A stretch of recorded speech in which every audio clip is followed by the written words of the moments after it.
Der Zuchthäusler vom Vogelhof mag nimmer dort hausen, sondern im Wirtshaus, weil ihm das Hummerl nachspioniert.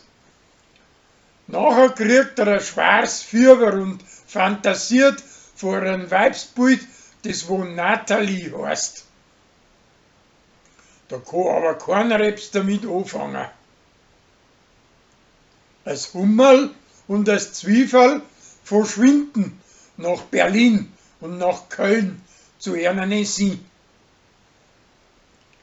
Der Hubert bringt seiner preisischen Tochter bei, wie man Minigolf spielt, und der Michi hilft ihm auch. Und schließlich gewinnt sogar einen ersten Preis damit. An Rolli sei preisische Gspusi tut einen Haufen Klump als Handschuhfach rein.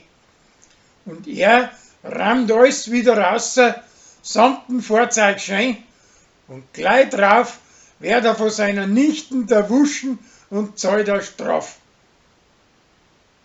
Der Lorenz verlangt, dass er seinen Hund Tag und Nacht im Netz über eine Webcam zuschauen kann.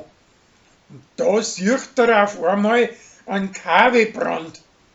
Aber der Hund löscht den zufällig, so dass nichts passiert. Und drum nahen dem die Landweiber ein Feuerwehrgewand. Der Michi kommt spät in die Arbeit und als Ausrede markiert er einen verstauchten Hax.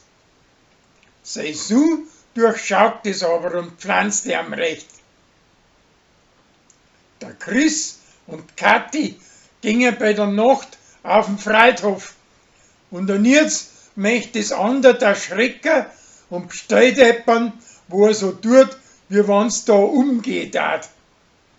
Die Bestellten deren sie aber zusammen und pflanzen die anderen recht iwi.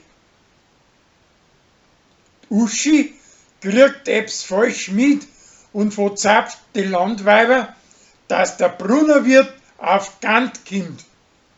Drum gingen es alle recht teuer zum Essen bei ihm, dass sie ihm helfen.